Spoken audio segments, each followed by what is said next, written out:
Welcome to the Thriving Misfits, the podcast where we celebrate resilience, embrace diversity, and challenge norms. I'm your host, Fiona Young, and today we have an extraordinary guest, Eugene Seah. Eugene is a reformed corporate zombie who lost his job in 2013 and found his life's purpose. In 2014, he actually became an abundance coach, which you can clearly see where he's located right now. It looks like the Côte d'Azur or somewhere in the Bahamas. So Eugene has transformed countless lives and has become a TEDx speaker, an author. He's a certified speaking professional and a member of the $1 Million Roundtable. His mission is to empower people to be future ready and live a life of abundance, a commitment born from a personal crisis, as I mentioned, in 2013, where he left corporate life. He's spoken globally, worked with many companies like Google, Adidas, and Citibank, and he is also the founder of the Trainers Synergy. He raises the standard of professional coaching and speaking in Singapore. So join us as we explore Eugene's journey and his insights on personal transformation and abundance. Welcome, Eugene. Wow, thank you, Fiona. That's quite an introduction. Well, I'm always inspired with what you're doing, and we've been in touch since the early days in 2017 when I just left corporate life. So I completely resonate with your journey, and we've also had a chance to collaborate with one another when I was visiting in 2018. So I'm so grateful that even despite the pandemic, we've always been in touch, and I'm observing all the beautiful and amazing things that you're doing. Oh, thanks, Fiona. That really means a lot. Great. So now the audience wants to know you a little bit better. So let's jump right into some rapid fire round questions. Now, you are amazing in terms of speaking in all these exotic places. So you've spoken in places like North Korea and the Maldives. Do you have any tips on how to break the ice in the room where you don't speak the language or where people are from a different culture? Sure. It's very important to make it about them, not about me. Because I think most speakers sometimes have a habit of cracking a joke or sharing a story, and then it's all about me. And it's very difficult to bridge the divide if it's all about me. Yeah, but if I go on stage and immediately ask certain polling questions like, oh, who here has been to this place, or who here has feels like this, or who here has this purpose, and then once you see hands going up, then you know that they are starting to reflect. Then straight away, so when we say ice break, it doesn't necessarily mean they are laughing or interacting with each other. It just means that right now their mindset is shifted from judging you as a speaker to now reflecting, what can I learn from this session? Yeah, then the ice would have melted. Yeah, absolutely. I think this needs to be done quite organically, very naturally. And sometimes when you feel like you just have to make a joke, it really backfires, right? Yeah. And the worst is to say, oh, I'm going to tell you a joke. Yes. Yeah, absolutely. And, I really have a huge respect to comedians, stand-up comedians. And I had the chance in Hong Kong to actually take a stand-up comedy workshop. And it was one of the most daunting things that I've done. And, having spoken on stage, but comparing it, speaking as a stand-up comedian is completely different game, is a completely different feeling. And it's lots of anxiety, right? Yeah, exactly. So once I make it about them, everybody feels a lot more relaxed. Nobody is judging each other. Of course, the other thing I like to do is get them to work in pairs, right? So sometimes the audience, they don't really know each other. Yeah, but once they share with the other person, of course, the question must be quite witty and quite relevant. So one of my favorite questions to ask is, for example, in your entire childhood from, let's say, 3 years old to 16, which is your proudest moment? Can you share with your partner? Wow, then they go into really deep reflection like, oh, wow, it's been so long ago. What was my proudest moment? Then they start to share, say, oh, I remember inviting my parents to see me get a scholarship, or, I got the model student of the year. And then the person beside them, even though sometimes they are colleagues for 3-4 years, they say, oh, I didn't know that. Wow. So not only do they break the ice in front of me, they actually break the ice in between each other. Wow. Yeah, that's powerful. Now, I love that you call yourself an abundance coach because for me, abundance is such a powerful word. It doesn't just encompass financial abundance, it's really about holistically, right? Like feeling abundant, having that well-being overall. So now you as an abundance coach and for me similarly as a executive coach, sometimes we are working with clients who don't Mm, really want to put in the work. So yes. for you in your role as an abundance coach, what's the Mm. most creative excuse that you've heard from someone you're coaching in terms of not completing, let's say, their homework? Uh, okay. As a coach, right, I try to reframe my own mind because I used to lead a team in a bank. And during those days, I used to keep telling myself like, "Oh, that's such a lousy excuse. That's another lousy excuse." Right? And to be very honest with you, some of my teammates in the bank, they feel they feel that I'm very toxic, right? Because I give off Mm, the energy that I always think that you're full of excuses. So as a coach now, I reframe my mind to empathize, and what I hear from them a lot, which immediately my banking leader mindset kicks in, is, for example, I have no time this week. My mother is sick, or my son has high fever, or I'm not feeling well. Things like that tend to make me feel like, wow, how come you are so full of excuses? And then I mm, start to, the worst thing about a coach, right, to do is I start to mentally compare with myself to think like, well, mm, I have mother as well. I have three children. If I can do it, why can't you? But I realized, in the early days of my coaching, the biggest mistake is to say that. Right? I say like, mm, oh, well, I also have mother. I also have three children. Then, my coachee will feel like I'm also very toxic, very judgmental. That's why I immediately reframe it to empathize. And empathy mm, is not a strong suit for me. I have mm, to train myself to be empathetic. So I start to ask questions like, "Oh, can you tell me more?" Or like, "Oh, how's your mother now? How's your son now?" Right? And then that breaks the ice also, because then they feel like, I don't feel any sense of judgment. So now I'm ready to take more action. Yeah. Whereas if I start to say like, "Oh, don't you think that's an excuse?" Right? Then they feel like, "Oh, why did I even engage you as a coach? You remind me of my father. You remind me of my ex-manager." Yeah. And then the eyes, because I feel that every time we open our mouth, either we build a bridge or we build a wall. Right? There's actually no middle ground. Like, there's no such thing as neutral speech. Yeah. yeah. So I try my best to build a bridge rather than a wall by empathizing more, listening more. Great. I think this is not only for coaches, everyone should do that, especially those who are in managerial positions, right? Non Yes. judgmental and empathizing with each other. Now, Yes. Eugene, you and I, we both lost our corporate jobs. I guess somewhat also based on our own decisions to leave. You left corporate life a decade ago. That must have been such a huge turning point for you. So, can you Yes. describe how you felt at that time, and also how did those feelings and your experience of being a misfit then all of a sudden also influence your journey to where you are right now? Yeah, I remember when I lost my corporate job. I mean, it goes without saying, we lose identity, we lose stability. Yeah, and because I have three children to feed, and my wife hasn't worked a single day for the past 20 years now. So I realized that, wow, losing that kind of stability, that I do not know next month on the 25th whether I'll have money or not. Yeah, but the bills just keep coming, right? I mean, the telco bills, the mortgage, my insurance premium, they don't stop. They don't say, "Oh, you're out of Mm, a job, let's stop our invoicing for the time being." Yeah, so that was really, to me, a huge panic button. And I remember one day, one of the jobs I was interviewing for asked me like, "Oh, are you willing to work for us for about 8,000 Singapore dollars per month?" It's not small, right? Singapore average salary is about 5,000, so 8,000 is higher than mm, that.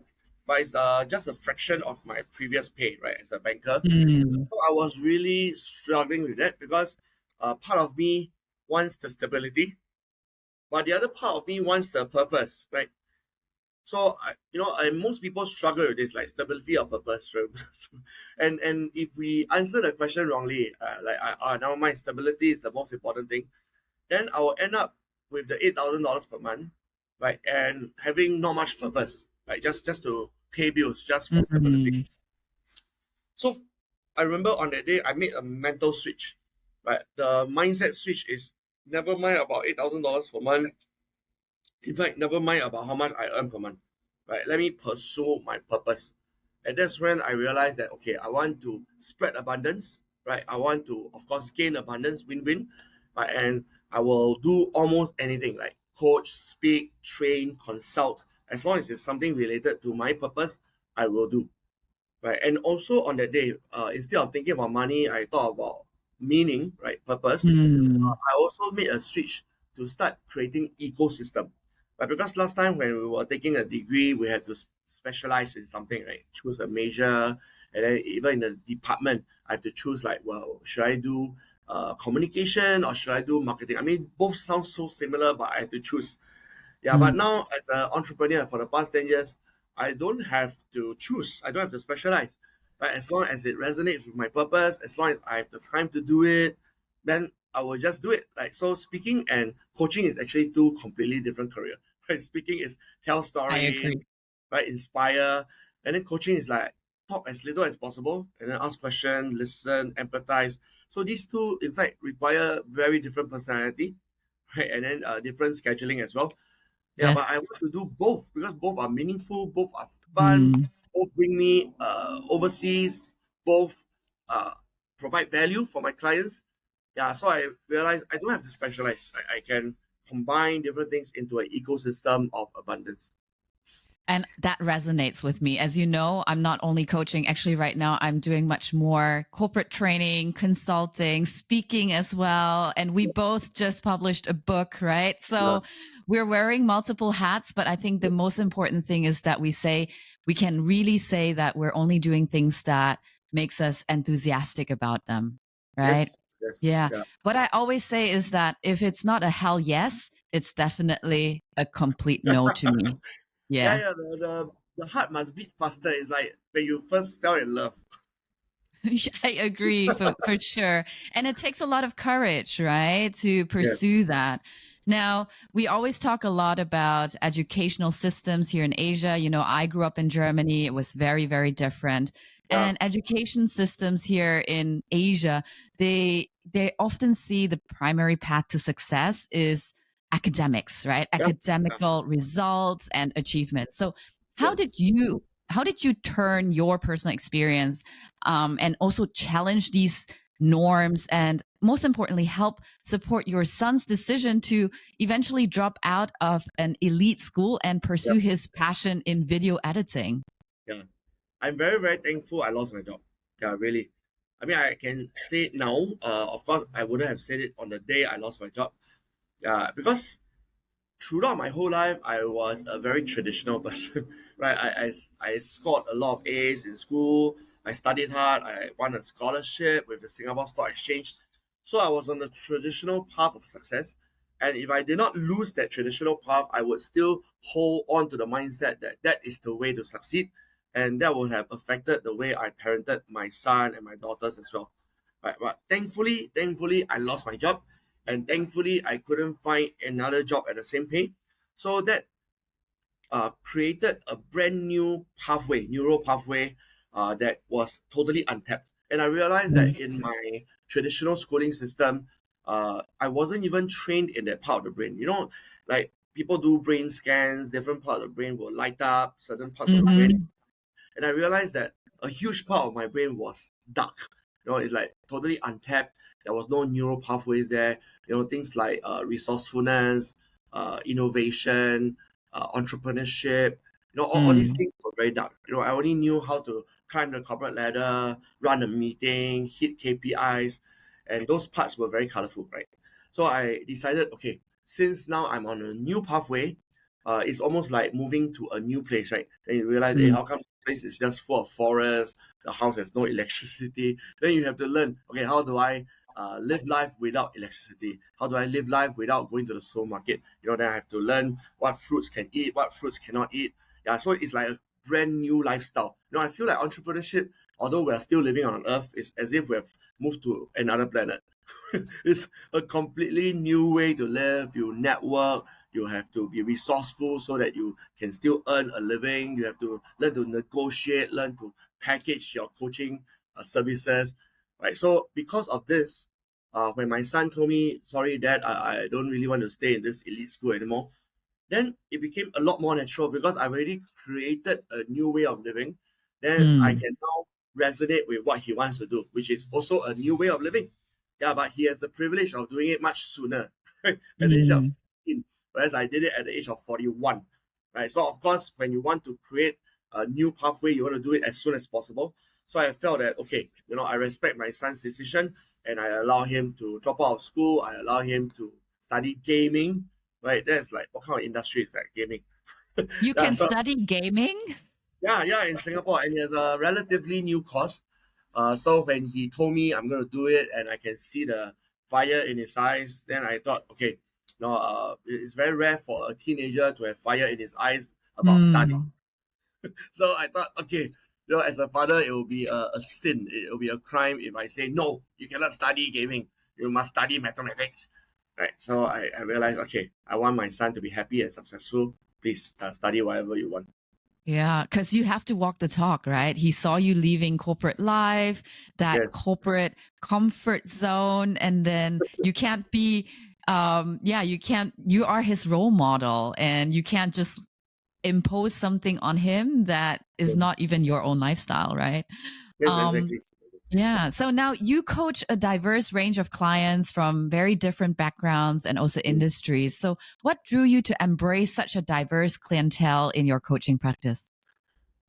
To be very blunt and direct and honest, when I first started, I really needed the money, right?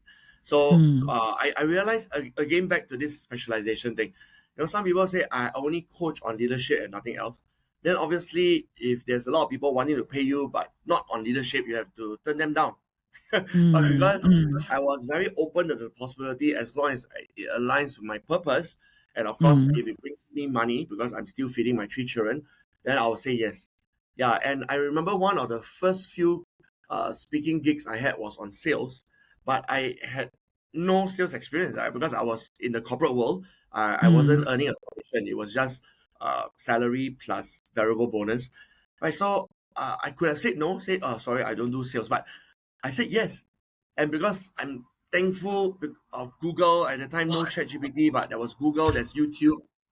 Very, very thankful. I cannot imagine like in the 1930s how I would say yes to that, mm, how I can learn, right? Yeah, but because of all these electronic devices, right, I just learned sales through YouTube so that I can mm-hmm. craft a curriculum. And of course, I must make sense and must add value. It's not like a scam where I pretend. Yes. So I really need to add value. And this goes back to your original question: how do I break ice? So if I go in with a place of humility, I say, hey, you guys have been doing sales for 20 over years. You have way more experience than me. I'm just a facilitator. Can you share with me how would you talk to a client? Then straight away we pretend, so I'm the client, you are in the Mm-hmm. sales. So come, how would you usually engage me? Yeah, then the rest of the audience write notes on what worked, what didn't work. So actually, I didn't even play the role of, oh, I'm so good in sales, I'm here to teach you. I'm here to Mm, facilitate discussion so that all of you can learn from each other. And they loved it, and so did I. My self-esteem went up because I suddenly realized that, hey, wait a minute, I don't have to be good in sales to be a facilitator in a sales course. And with this new mindset, I started facilitating courses on negotiation, mm-hmm. on customer service, on leadership, on personal branding. And then I realized that I can write 25 different topics for 25 different industries, all because I Yeah. play the role of a humble facilitator. I so, empathize with what you're saying because as a coach, we don't necessarily need to have, and we shouldn't have all the answers because our clients, they know they are the experts of their life. And it's Yeah. just us in our role to ask all these insightful questions to get them to think about it. And it reminds me also of that TV show, Ted Lasso. Have you watched that? Oh yeah, yeah, yeah, yeah, yeah. Yeah. You know, Ted Lasso, that really resonates with me because he is an American football coach, and then he got sent to the UK to lead a what is it, the one of the UK soccer clubs, right? Yep, And he yep, has no clue about soccer, but he managed to rally up his team and for them yeah, to win several trophies and yes. without even knowing how to play soccer. And this This shows that reminds, it's, yeah. yeah. Sorry, this reminds me of two kinds of competencies. So one is horizontal competency, one is vertical competency. I mean, in HR, they call it the T-shaped career path, Mm, right? But a lot of people, I realize, right, because I speak to adults a lot, it's not so common. A lot of people still don't know what is T-shaped career path. So maybe their HR doesn't know, maybe their manager doesn't know, maybe they don't read up online. And I realize, I mean, now that I have a chance to speak in our podcast, right, it's a good reminder that a lot of times we keep thinking of vertical competencies like, oh, do I know sales? Like, do I know construction? Do I know pharmaceutical?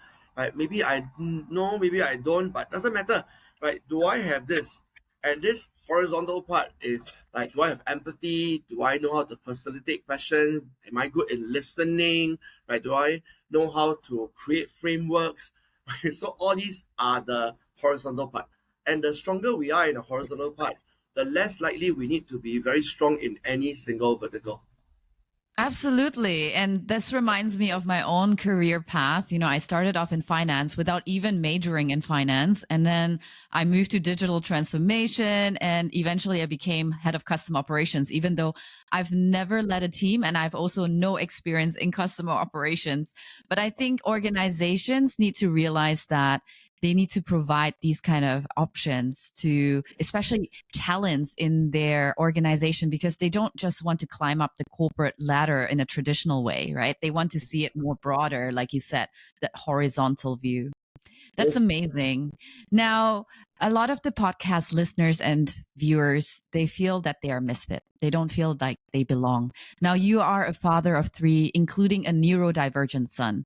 So, what kind of strategies have you found quite effective in especially helping your neurodivergent son thrive? And how have these experiences also shaped your advocacy in this space? Uh, for me personally, again, I like to use the word reframe. Right? Reframe is like rewiring the brain, which I think all of us should do for the rest of our life.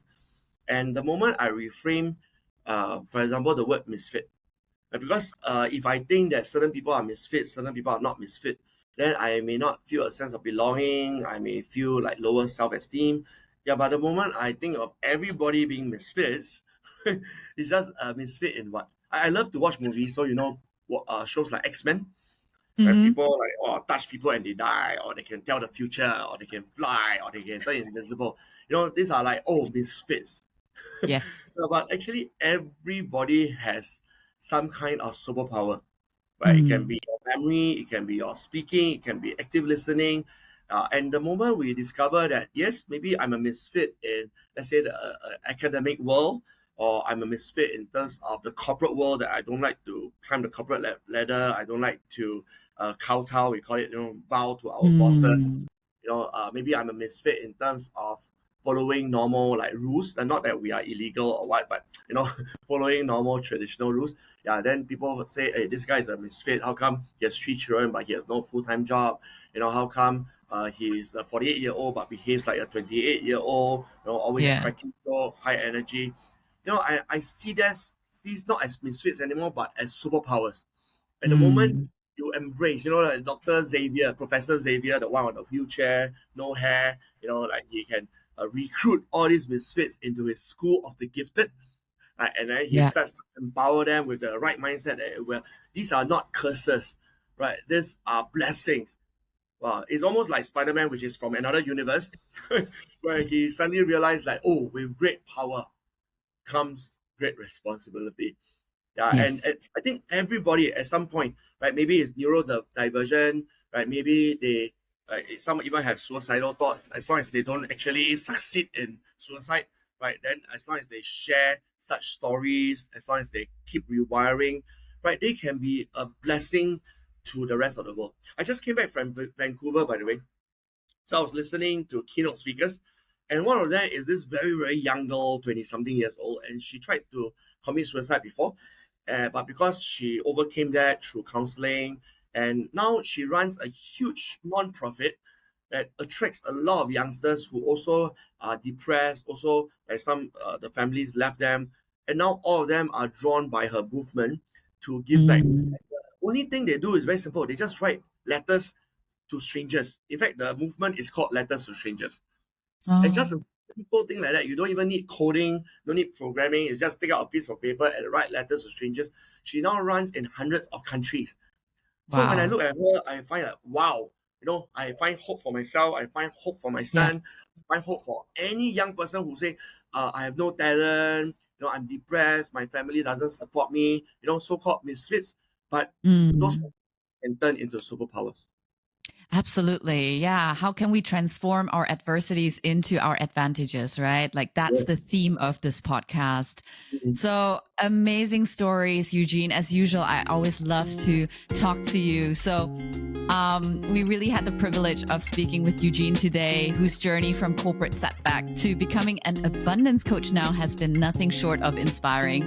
So you shared how losing your job a decade ago really shaped your transformation, reframing your mind. Now you're helping others to also find their purpose and abundance.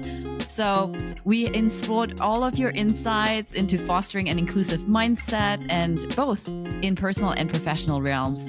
So Yeah. drawing on your extensive experience, I hope our listeners can really get the most out of it for today. So thank you, Eugene, for sharing your wisdom and your experiences with us today. And so join us next time on the Thriving Misfits podcast for more stories of resilience and empowerment.